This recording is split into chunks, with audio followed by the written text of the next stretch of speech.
Everyone. Myself Aparna Vinod here to present about the most creative Chief Executive Officer, Mr. Mark G. Parker. Mark Parker is an American businessman who was named the third CEO of Nike in 2006 and worked as a chairman and president since 2016. Now he is working as an executive chairman of the company. He is known for the company's rapid growth, Nike digitalization, and product innovation. His imaginative and innovative actions make him a true leader and visionary. He replaced Phil Knight, co-founder of Nike, as chairman in 2016 and has initiated many bold steps since then, which have changed the dynamic of the company as well as the growth prospects of many of its retail partners. As of February 2022, the estimated net worth of Mark Parker is at least $258 million. Parker was born on October 21, 1955 in New York to the son of Meg of Bruce Parker. His father, Bruce Parker, was a lifelong IBM engineer and mother was a psychiatric nurse. For high school education, he went to West Hill High School in Stamford and later he earned his bachelor's degree in political science at Penn State University in 1977.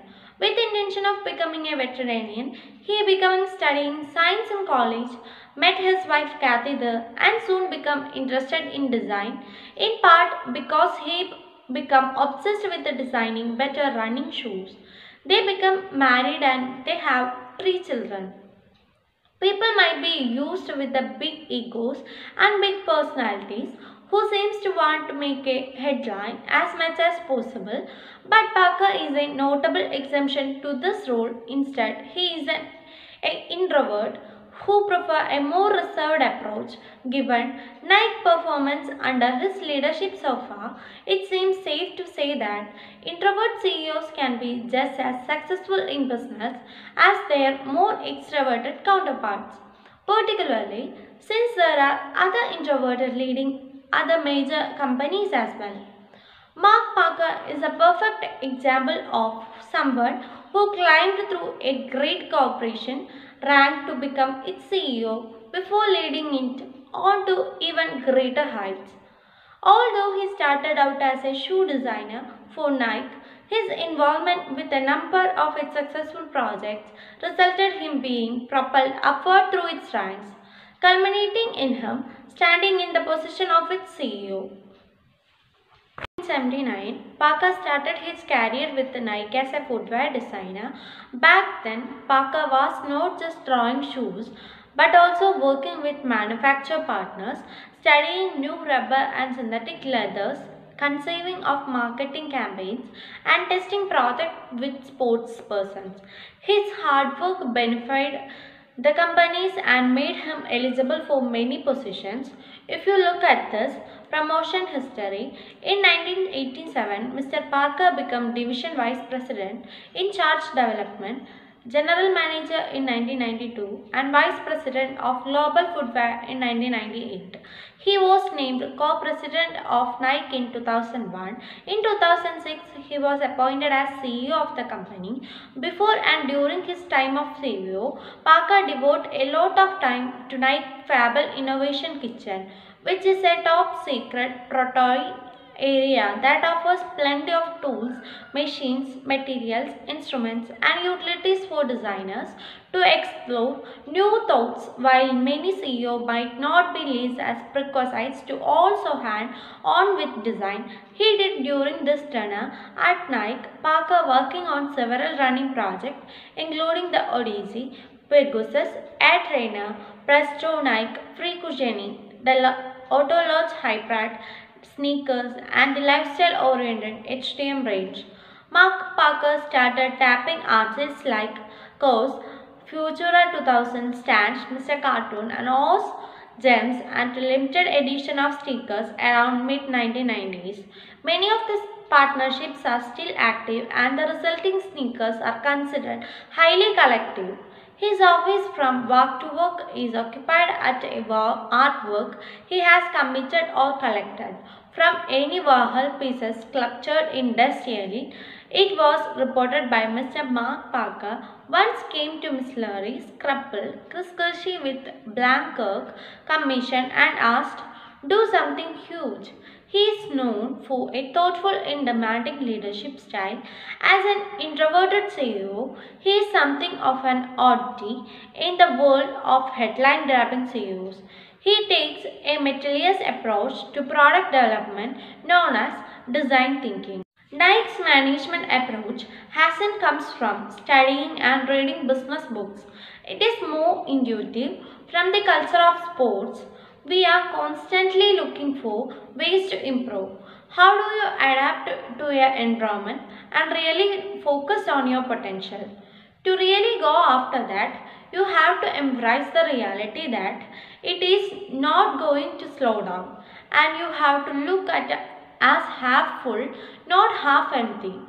Companies and people look at the pace of change as a challenge, an obstacle, a hurdle.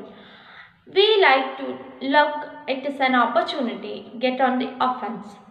Parker's strategy is to emphasize and adapt to an environment, to aggressively change it with rather than simply withering it. Most recently, he has put an emphasis on making sure that companies doesn't become constipated by pursuing a new technology that allows the shoes to be sewed together and thread rather than being cut from fabric. Now it has been done for hundreds of years. He has committed to ensuring that Nike remained environmentally conscious after 10 years of work. Parker and his team launched the first green shoe that adheres to the principles of sustainability. He is also responsible for the other brands in Nike portfolio, including Converse Incorporated, while CEO of Nike in 2012. Nike's stance has always been to lean on the brand's roster of elite athletes to inform the directions of shoe products, and Mr. Mark personally enforced this. Park prioritized the relationship with the athletes like Jordans, the Bryants, and Armstrongs, keeping their feedback at the top of their mind. In one of the interviews in 2018, he said that the specific brief of solving an athlete's problem ultimately dictates how a product will look. Oftentimes, that leads to an entirely new aesthetic.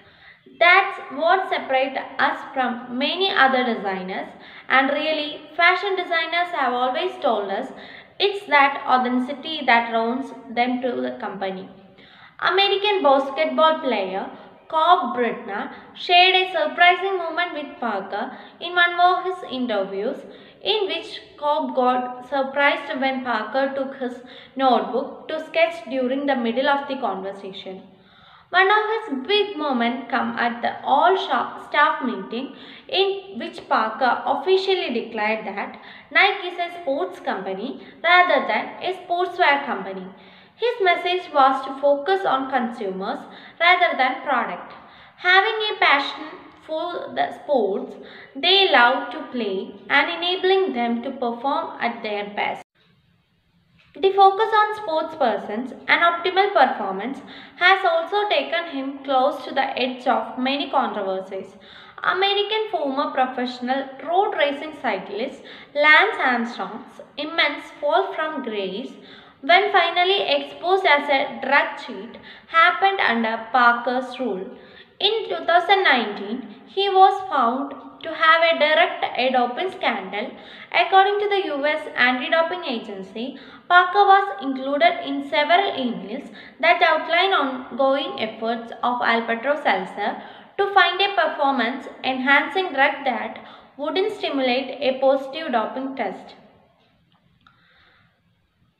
In 2019, Mark Parker stepped down as CEO after more than a decade of running the world's largest sportswear company. He was replaced by John Donna, who was CEO of ServiceNow and previously spent many years at eBay. This is the leadership story of Mark Parker, who has named as world's most creative Chief Executive Officer. Thank you.